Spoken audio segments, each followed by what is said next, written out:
What's up, y'all? Welcome back to Resonate and Junior Mids. Today we diving into Sarah All, a slow burn drama filled with adventures, family, and how chasing power can cost you everything. Let's jump into the intro, and then we gonna jump right into discussing Sarah All.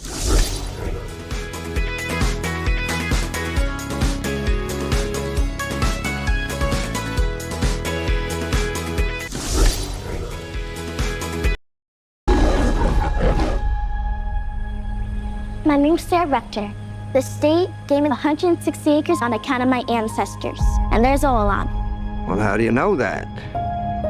God gave me the ears to hear it. Do you hear it, Blue? There's oceans down there. Nobody but you, Lord. I got oil on my land, and I'm looking for a partner to help me drill it out. Bertrand Byron Smith, at your service. I look for oil and I drill for it. I was thinking 50-50. We should have our lawyers meet. That's my lawyer, the Texas handshake. There ain't nothing more binding. We're in Oklahoma. It goes double for Okies. Here we go. Nobody but you, Lord. Nobody but. What's the damage? Well, this might be the end of the road. Dude, give them so easy. What's your guess? Is he gonna do the right thing? We shook hands. You may have to speak to him. I don't know what to say. God'll give you the words. We need money out of you. But how are we gonna get it? Hi, I'm Sarah, Bert's business partner. Has Bert properly presented our proposition, ma'am? You said y'all need to put in your $1,000. We need 2,000, and we need it today. It's a partnership.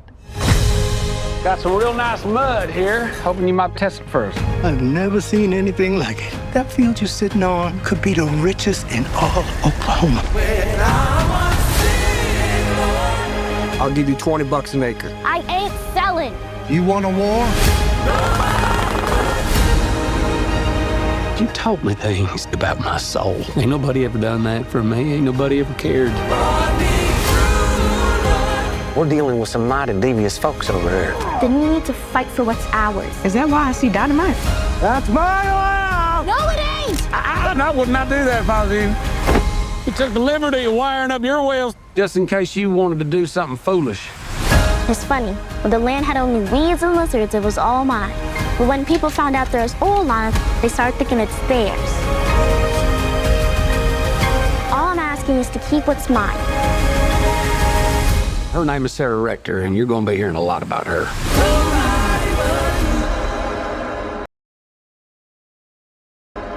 You know, I've grown kind of fond of the kid.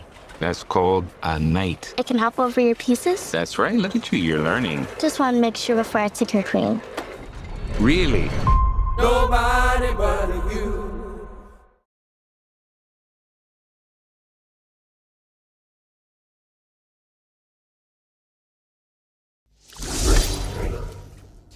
Like I said, that is Sarah All. If you have not seen this movie, it came out this Friday, November the 5th.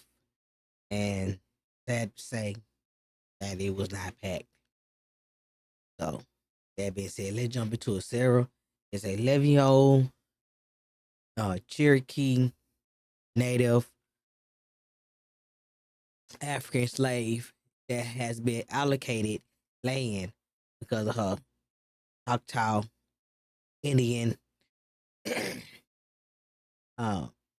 connection. So Oklahoma said, you know what, we gonna give them some land. But we just not gonna just give them some land.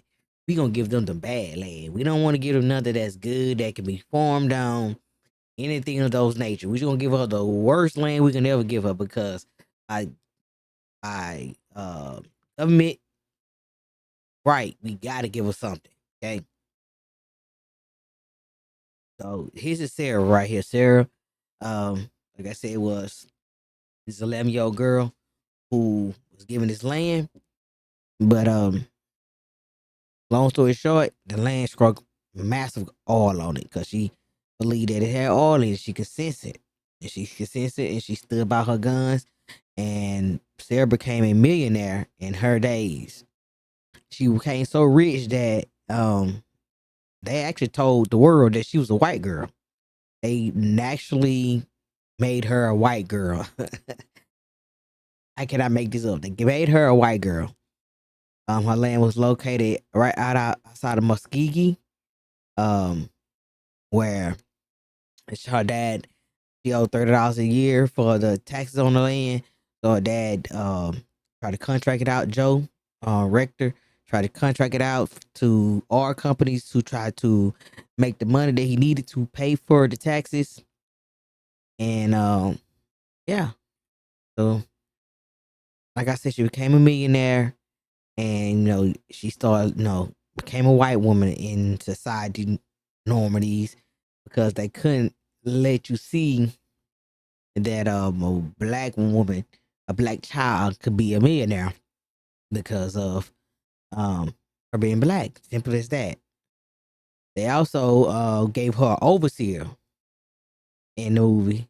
The overseer is a person that they put up over brown and black kids. I mean, brown kids, any kids, and black kids.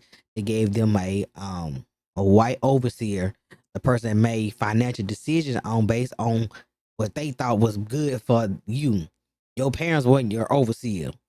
They gave them a white person to be the overseer over your land, which is crazy to me because the movie tried to tap into the situation where some brown kids, Indian was become kids were being unalized by people so that the land can go back to the state where the oil companies can buy the land from the state.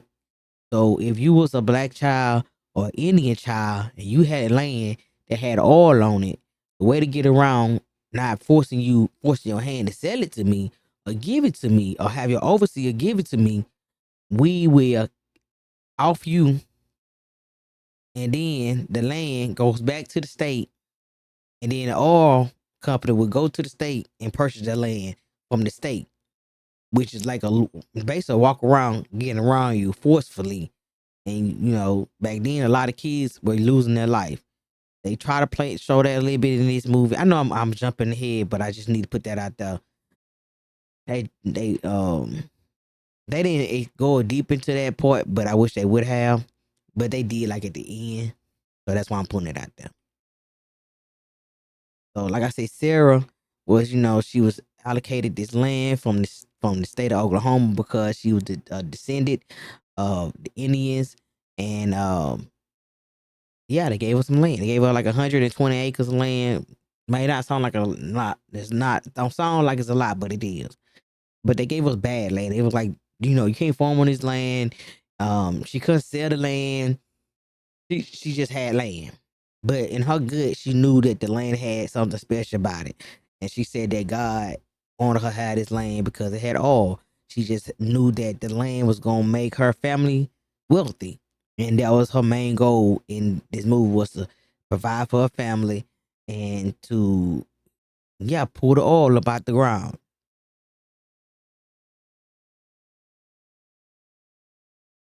So what did Sarah do? Sarah, which was a very ambitious child of her time, she went around, her and her dad Joe went around to the city, and they, went to different refineries and like, yo, we need somebody to come drill on my land because it has oil on it. But what amazed me about Sarah was Sarah did her homework very, very well. Like, she knew that somebody had struck oil 5 miles away from her piece of land. She knew the numbers. She knew the lingo. She knew things that a Lemio you wouldn't think to know because she took this very serious. So in this scene, you see her meeting with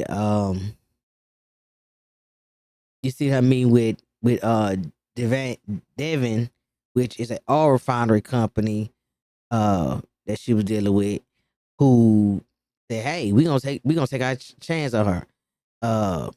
We're gonna take a chance on her, and we're gonna give her the opportunity that she wants." But of course, her being naive, not back then, everybody wanted some land. And what he do? He took up on her offer. He went up to the land. He set up instruments.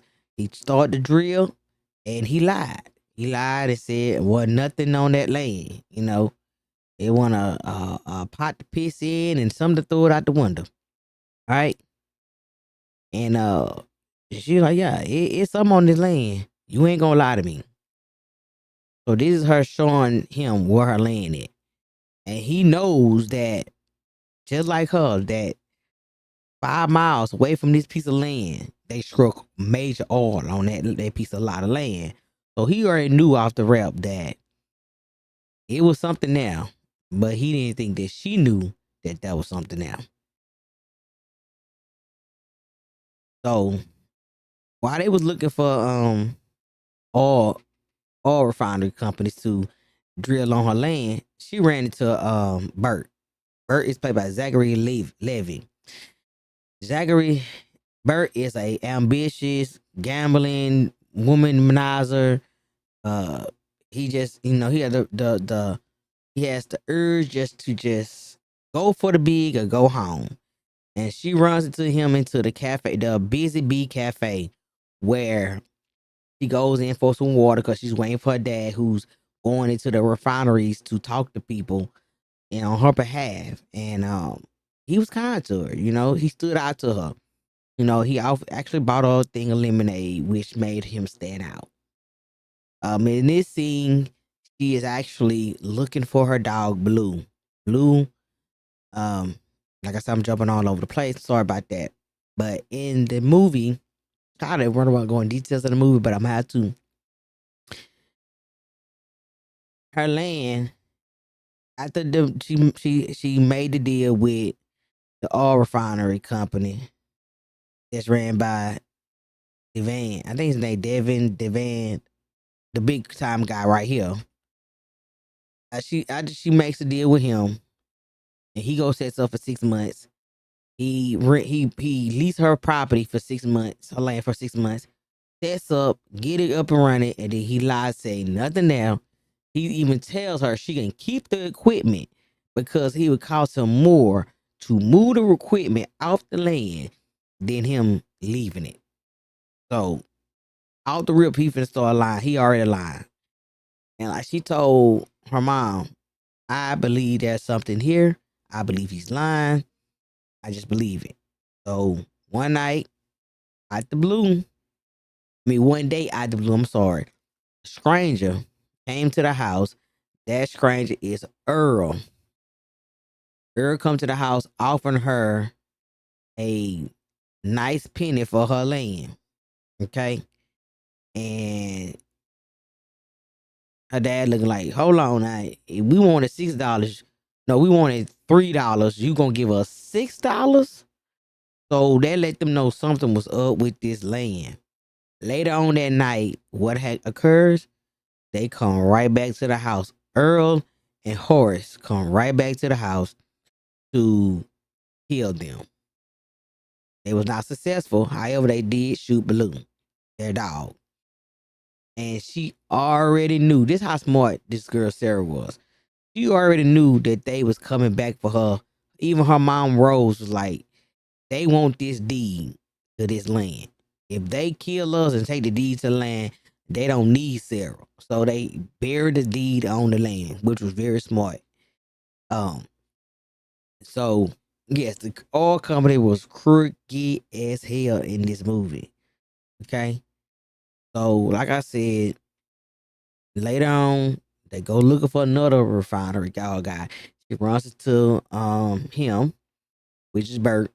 And Bert, very politely give her some lemonade on him, and you see the racism that she's experiencing when she goes to the Busy Bee.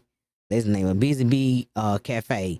The young lady did not want to sell her no water, even though she had the penny for the water. The young lady didn't want her even give her the lemonade, and when she drank the lemonade, the young lady took the white napkin and covered the top of the cup, and I'm pretty sure she threw it away. She did not want to touch that cup because a black child blip had been on it, and Bert stood out to her. So in this scene, she's actually going to look for her dog Blue because she found his collar, which was covered with blood. So she's looking through this area where all these workers that work refineries are sitting down. They basically like waiting on the curb, waiting for somebody to come in to hire them for a job. And who did she run into again? She run into Bert and Mace. And she's telling him like, "Yo, I got some land, got oil on it." She's telling her story about how the all big oil tycoon was trying to, swindle her property. How they just shot her dog. How they trying to take her land, and that she needs somebody reliable to work this rig. And he's like, "Well, we ain't got the equipment." She like, "I got it all, bro. He left it on my land. He told me I can have it." So what they do, they get up and go right on with her. Like, you got to see this to believe it. At first they didn't believe that this young lady knew what she was talking about. So over the course of them being together, um, Sarah and Bert become close. He started to see um Sarah as a young lady, as a person dealing with racism and scrutinizing black people back then.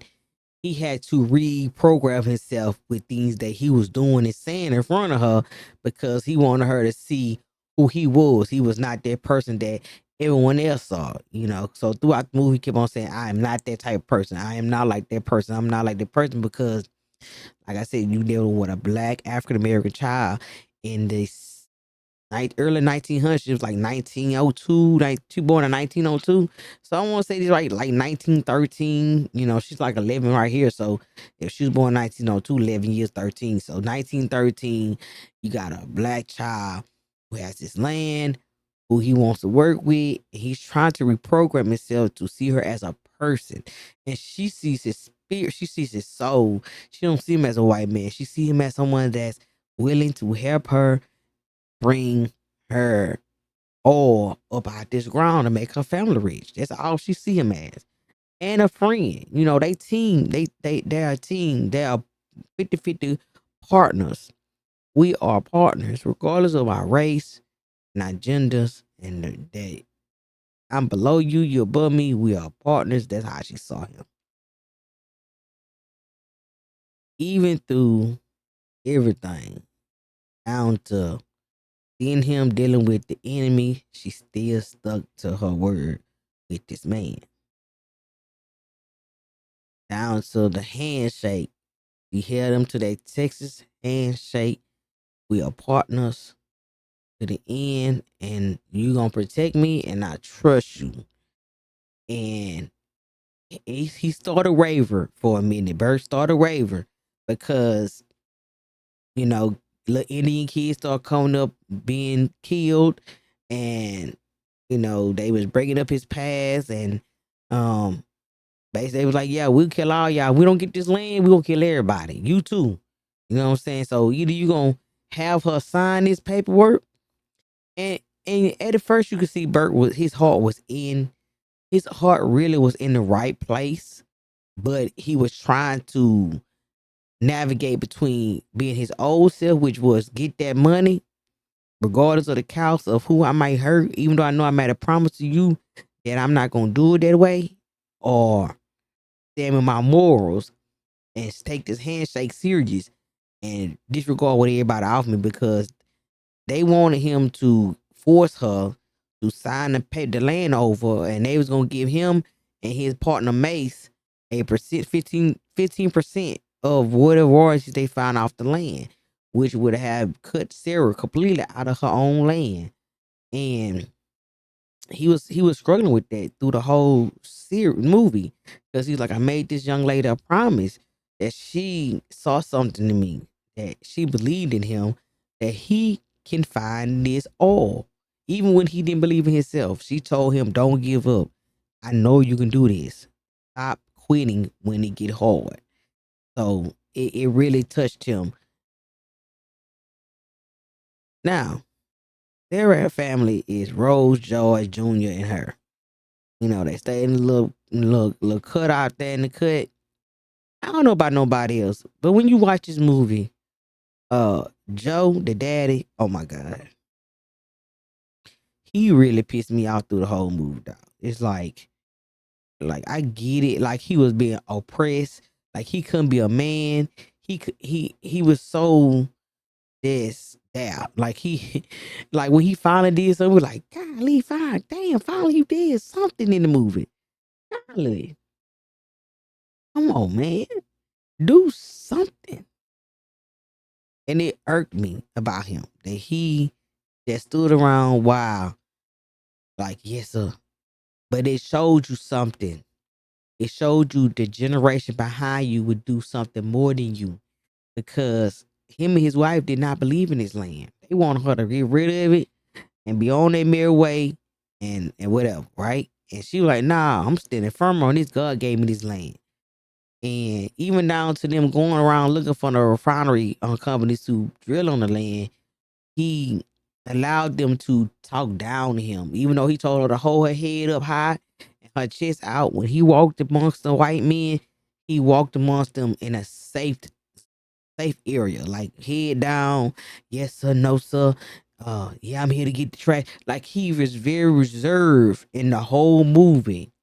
And when it was time for him to be him and be protective mode, he came out like in the last 5 minutes of the movie. I'm like, damn, where the hell was that man at? And I appreciate that. Like, he even down to their house getting ambushed in the scene in the movie. He was very reserved, very calculated, but it just irked me. Like, I wanted him to just go out like Rambo in that thing. Rose, on the other hand, was like, I thought she wore the pants in the family, because she was very outspoken, very forward, and very protective, and very to the point of what she needed for Sarah and for her family, and what she wanted Bert to do. Even down to her telling Bert, look, you got my daughter involved with this, and you gonna take care of it, and you're gonna protect her, because those are her classmates that they found deceased because they want this land. Like, Rose was the MVP. Okay, Rose was the MVP of this movie when it came down to uh her daughter. Now, I don't even know why they had Junior. Now, Junior was just running around. Junior didn't play no major part. You know what I'm saying? But Junior was Junior.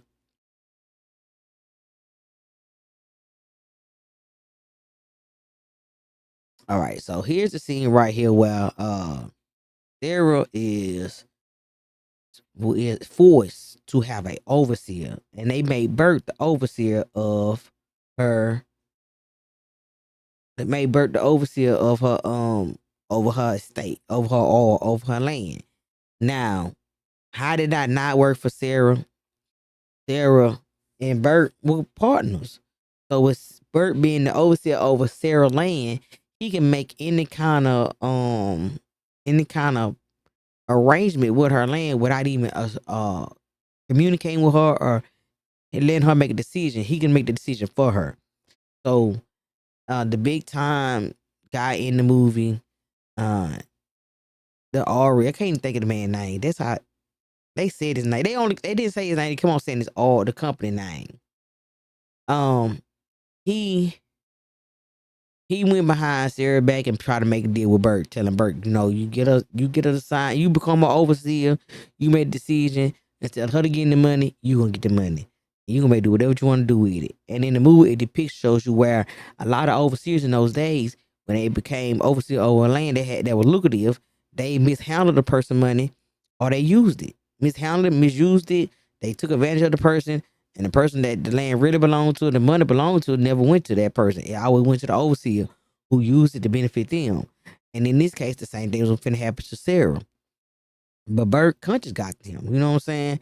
His conscience started to get to him, was like, yo, I really don't want to be an overseer, but they forcing me this way, because in the agreement, I told them if I become an overseer and get them what they want, then they gonna leave her alone. They gonna promise me they're not gonna harm her.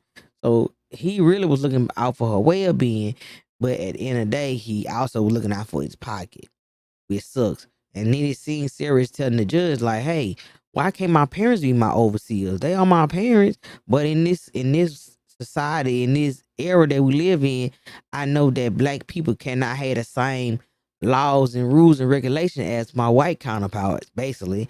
And you telling me I need this white man over my money, so it makes her feel some type of way. You know what I'm saying? I just want what was mine. Now, when this land, we had lizards, and it was dirt, and it wasn't seen as useless. It was just crappy land, and it was all mines. Now that the world find out that they got oil on it, Not everybody want my land. Everybody want this land. Everybody want to kill me for it. They want to fight me for it. They want to claim it as their own. But when they didn't think it had no oil in it, they just gave it to me. And I just want what's mine. And I thought the law is about what's right and what's wrong. And hey, she spoke the truth. Point blank, period. She spoke the truth. So this right here is Miss Kate, played by Bridget Reagan. Kate is a lawyer, and she told Bert, hey, she wanted to represent Sarah in the court hearing, but the judge wasn't trying to hear that. You know what I'm saying? So at the court, you know what I'm saying, she ran up on Bert and be like, yo, I need to read all them papers, because she also was the one that was putting the timeline together with the other kids being murdered by these powerful refiners, because they want the land. They figured that if they kill the child, then they don't need the overseer. The land automatically go back to the state, where they can go buy from the state and get that oil. But with Sarah, you know what I'm saying, she got to it in time. You know what I'm saying, and the girl, Kate was like, hey, let me read them papers. And when she read the papers, she noticed that the papers really weren't signed by Sarah. They were signed by Bert. So the land really wasn't so legitimate to the oil refinery company, because they made Bert sign the papers to him, sign the papers selling the land to them. But because the deed was still in Sarah's name, it really was not sold to him, because Sarah did not sign the papers. Bert did. So to get around that sale, to unlegitimize that sale, Kate said, "How about you give up your guardianship over Sarah?" And he was confused on how they were doing it. Bert is not an Oklahoman native; he's from Texas, and one of the rules were you had to be an Oklahoma native to be an overseer of land in Oklahoma. So that's how they was able to get Sarah and land back from the oil refiner. But they knew it was gonna be a fight on their hand. It was gonna be a fight. Now, things I didn't speak about was, of course, I didn't want to spoil it. Mace and Sarah. Let me see, can I go back? Mace and Sarah became real cool. You know what I'm saying? You get to see how they was bonding on the refinery, and how they drift oil, even down to when they took the sample in to the city. That's Mace right there. Mel Rodriguez played Mace, and he was the right hand man to Bert, and you saw the everyday making of how they drift oil, even down to when they got the sample. They took it in to a chemist engineer. They took it to a chemist named Jonathan. Well, chemist. His real name is Jonathan, but they just called him the chemist. And how he worked for the companies. So he told them that that it wasn't no good. But Bert wasn't going for that. Bert was like, nah, I don't believe that. You know what I'm saying? Let's sit back and find out what he got going on. So they waited. And I be damn. He took finna get ready to take the sample to the oil man. Like, yeah, this is some good shit right here. That's how Bert knew they had something up their sleeve. Cause if you was gonna get ready to sneak this over to the refinery people, cause he was like, they pay me too, or whatever, right? And that's the messed up part about it. Like, everybody was in this to make some money and get around paying the real owners of their property. So then Sarah was like, "Hey, we're gonna take it to the black people. We gonna take it over here to the black people and let them work and see what they talking about." So when they, mind you, they paying for this, and it's not no little money back then. $10? Oh my God, that was a lot of money. And then Bert had to drop another $5 to get looked at again. Oh yeah, they were dropping some bread to try to find out what's going on with this. But they took it to the black guy, and the black guy was like, "Yeah, I know your peoples. You know black people. Yeah, I know your peoples." So of course she took it over there, and they you know what I'm saying the Bert Bert questioned the black man ability to test the sample, and he was like, you know, because I don't have that fancy degree that y'all have, don't mean that I don't study the land just like y'all do. So of course they he said I ain't no genealogist, but I know the soil, and he knew it very well because when he tested it, he let her know everything that she needed to know about her sample and told her that she was sitting on something that was real worth his money. Okay, real worth his money. Like I said, like a lot of greed was in this movie. A lot of secrets came out. It started a war between families and fortune. The movie was very well done.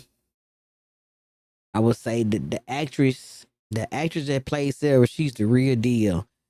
She give you that quiet, intensely, like she holding the whole movie, like she hold the whole movie on her shoulder without even raising her voice. Like she carried that whole movie. You can even feel her struggles in her voice. Um,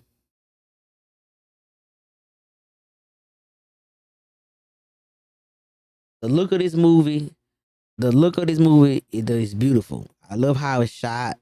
The wide shots of the oil field, they look like a painting. Um, the scene, the harsh light in the shadow, the machinery humming in the dark. I love it. The cinematography part of this movie, it makes you feel every decision that Sarah made. Even the music was sort of a haunting, like it was nice. Um, the ambient mixed with ambient folk, and it gets soul without being dramatic. Very put together. Right. Overall, this movie to me, I get why I got a 9.5. If you do have the time to go see this movie, go check it out. Get this a 9 out of 10, y'all. Like I said, my only regret is they did not go into detail of the overseers, and I wanted to see a little bit more about Sarah after they hit this big old all. Okay, that's my take on Sarah All. Let me know in the comments. Would you chase the money or walk away before it changes you? Hit the like button, subscribe if you vibe with deep movie talk, and I'll catch you next time right here on Raising the Enjoyments. Well, movie meet real talk.